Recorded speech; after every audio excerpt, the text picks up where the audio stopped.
Hey guys, welcome back to my channel. कैसे आप सब लोग? होपफुली बहुत अच्छे होंगे। So let's start this video.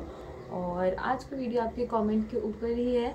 पहले ही बता देती हूँ, मैं कोई डॉक्टर नहीं हूँ, मैं कोई एडवाइज़र नहीं हूँ, कुछ नहीं। मैं सिर्फ अपने पर्सनल एक्सपीरियंस आपके साथ शेयर करती हूँ और वो आप लोगों को बहुत पसंद आते हैं और आपको अच्छे भी लगते हैं वीडियोस, तभी आप मेरे वीडियो देखते हैं। तो वीडियो अगर ना लाइक किया हो तो लाइक कर देना, चैनल को सब्सक्राइब कर, और फैमिली और फ्रेंड के साथ आप शेयर कर सकते हैं ताकि जैसे आपको हेल्प मिलती है वैसे दूसरों को भी मिल सके और उनके भी कुछ प्रॉब्लम्स हल हो सके। बहुत लोगों ने पूछा कि मैम आपकी ट्यूब ब्लॉक थी, दोनों ट्यूब ब्लॉक थी। तो मैं बता दूं, मेरी दोनों ट्यूब पार्शियल ब्लॉक थी और इसकी मेरी रिपोर्ट ऑलरेडी यूट्यूब चैनल पे पड़ी हुई है। और उसके बाद पार्शली ब्लॉक थी, फिर भी मुझे एक्टॉपिक हो गया, क्योंकि जिसको मतलब ऐसा होता है कि एक्टॉपिक प्रेगनेंसी होती है उसी को जिसकी ट्यूब ब्लॉक होती है। और बहुत सारे रीजंस भी होते हैं, अगर ट्यूब ब्लॉक भी नहीं होती कभी कभी तब भी हो जाती है एक्टॉपिक। मेरी जो एक्टॉप हुई थी, लोगों का क्वेश्चन ये है कि क्या मैम आपकी ट्यूब रिमूव हुई थी? तो इसका आंसर है कि नहीं, मेरी कोई ट्यूब रिमूव नहीं हुई है। मेरी दोनों ट्यूब मेरे पास हैं और स्टिल वो ब्लॉक है, अनब्लॉक है, मुझे खुद नहीं पता इस चीज़ के बारे में। क्योंकि जब मैंने एक्टॉपिक कराया था तो डॉक्टर ने मुझे एक चीज़ बोली थी उस टाइम पे कि एक इंजेक्शन लगता है। और उस टाइम मेरी ट्यूब में जो मतलब प्रेगनेंसी थी वो रैप्चर नहीं हुई थी। रैप्चर मतलब बहुत ज़्यादा ब्लड वो नहीं हुआ था, ये है कि हाँ एक्टॉपिक था, उसका साइज जो है वो बढ़ रहा था। और तो उन्होंने मुझे कुछ मेडिसिन दी थी पहले ताकि साइज़ ना बढ़े, और फिर उसके बाद मेडिसिन देने के बाद उन्होंने मुझे एक दिन, जैसे कि उस वीडियो में आपने देखा होगा, पूरे एक दिन उन्होंने मुझे एडमिट भी रखा था। और एक मुझे इंजेक्शन दिया गया था, जो इंजेक्शन मुझे 24 घंटे के अंदर अंडर ऑब्जर्वेशन में रखा था ताकि कोई इशू हो तो पता चल जाए।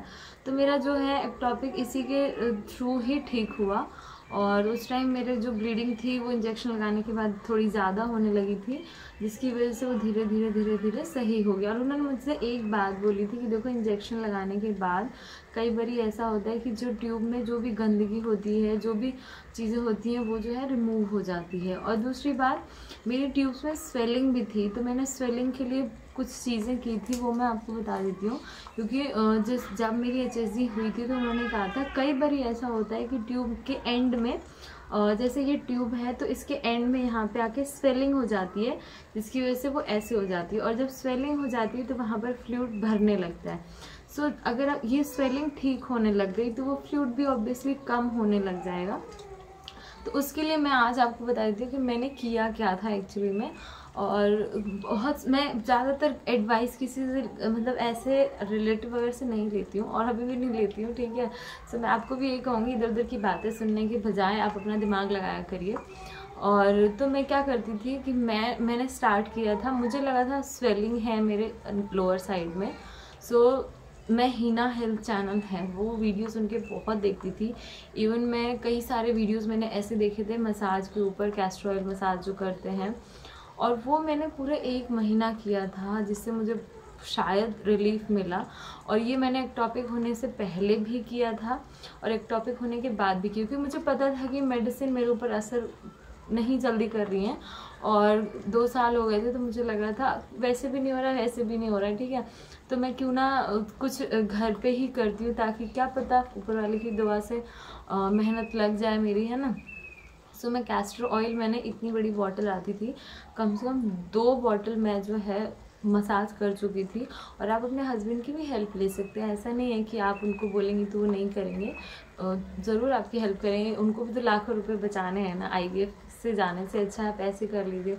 तो मैं क्या करती थी, कैस्टर ऑयल लेके पेट पे अच्छे से मसाज करती थी, ताकि मैं आपको एक प्रोसेस अभी फ़ोटोज़ में दिखाऊंगी, आप वहाँ पे जाके देख सकते हैं। और कई सारे वीडियोस पड़े हैं यूट्यूब पे, वहाँ से भी देख सकते हैं। मैं जो है वो मसाज एक टॉपिक होने के बाद भी करती थी। और विदिन मुझे लग रहा है 6 महीने के अंदर मेरा बेबी जो है ये दूसरा कंसीव हो गया था। और ओम, जिसको आप अभी चैनल पे देखते हैं मेरे, मैं मसाज करती थी। और मसाज करने के बाद मैं क्या करती थी, हल्का सा मतलब कभी मैं वो ऑयल गर्म कर लेती थी क्योंकि वो बहुत थिक होता था, और कभी मतलब वैसे ही मैं उसको ऐसे वार्म कपड़े से मैं सोचती थी सेकूँगी।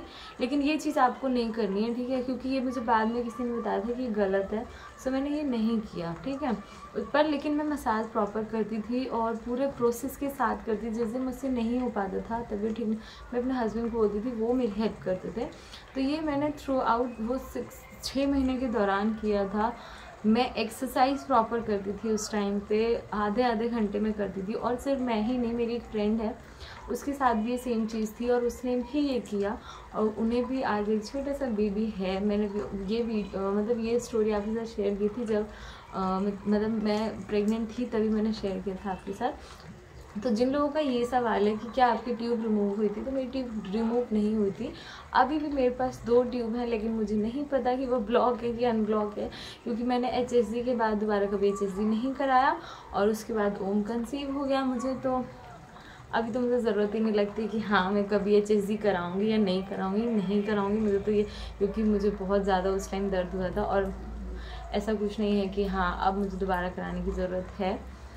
बस ये है कि दूसरा बेबी फ्यूचर की बात है यार, है ना। तो बहुत से लोग पूछते हैं कि अब आप मतलब सेकंड बेबी के लिए क्या करोगे, तो मुझे नहीं पता मैं क्या करूँगी और ऐसी कोई प्लानिंग भी नहीं है अभी, ठीक है। और मैं ये चीज़ इंस्पायर आज मैं आपको बताती हूँ मैं कहाँ से हुई थी। मैं RGV लव के ब्लॉग देखती थी उस टाइम पे और मैं इतनी मोटिवेट हुई उनसे, इतनी मोटिवेट हुई। उनका वेट आप देख सकते हैं, मुझसे तो हेल्दी ही हैं वो, ठीक है। सो आप उनका वेट देख सकते हैं। जो लोग बोलते हैं कि वेट ये वो फलाना ढिमाका, सो ये कुदरत है यार, कुछ भी कर सकती है ना, भगवान बहुत कुछ कर सकते हैं। सो मैं उनके ब्लॉग्स देखती थी, आप देख सकते हो। उनकी जो फर्स्ट प्रेगनेंसी थी वो एक टॉपिक थी, दूसरा उनको बेबी हुआ, फिर थर्ड टाइम उनको एक टॉपिक हो गया, फिर एक बेबी हुई मतलब, है ना। सो ऐसा कुछ भरोसा नहीं कि कब आपका टॉपिक हो जाएगी, कब आपको नॉर्मल प्रेगनेंसी हो जाएगी, नहीं पता चलता। और उन्हें तो पता भी नहीं था स्टार्टिंग में कि हाँ उनकी ट्यूब में कुछ ऐसा इशू है, फिर भी एक टॉपिक हो गया। तो ज़रूरी नहीं है कि ट्यूबल ब्लॉकेज है तभी आपका टॉपिक होगा, कई बारी ऐसा हो जाता है कि नॉर्मल ट्यूब भी होती है फिर भी हो जाता है। सो ऐसा कुछ ज़रूरी नहीं है। और बहुत सारे लोग बोलते हैं कि आप बातें ऐसी करते जैसे चमत्कार हुए, तो जी हाँ चमत्कार तो होते ही हैं, ठीक है। इंडिया में रहते हैं, भारत में रहते हैं, तो मिरेकल यहाँ पे पॉसिबल हैं और हमेशा होते ही रहेंगे।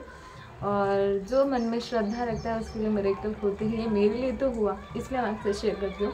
इसलिए मैं कहती हूँ होप नहीं हारो, कुछ ना कुछ ज़रूर अच्छा होगा। एक्सरसाइज प्रॉपर करो, लेकिन मैं बोलती हूँ आपको एक्सरसाइज करते ही रहना है जब तक आपको कंसीव ना हो जाए। नहीं पता कब होगा, लेकिन आपको टिल देन एक्सरसाइज हमेशा करते रहना है। और मैंने अभी छोड़ दी तो आप मेरी हालत देख सकते हो, ठीक है, लेकिन मैं करूँगी क्योंकि अभी मैं बेबी में बिजी हूँ इस वजह से। सो जितनी एक्सरसाइजेस थी मेरे यूट्यूब चैनल पर पड़ी हुई हैं ऑलरेडी। और मैं आपको कहना चाहूँगी प्लीज़ मेरे चैनल को सब्सक्राइब कर लीजिए, क्योंकि जब ऑडियंस होगी तभी मज़ा आएगा बात करने में।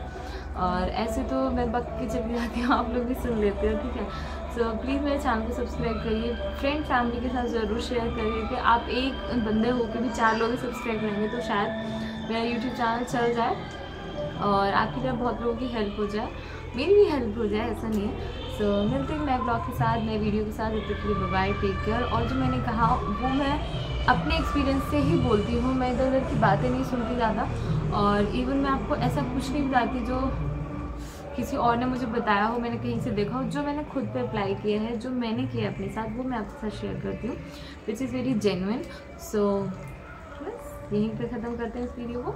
अपनी फैमिली का ध्यान रखिए, खुश रहिए, बी पॉजिटिव।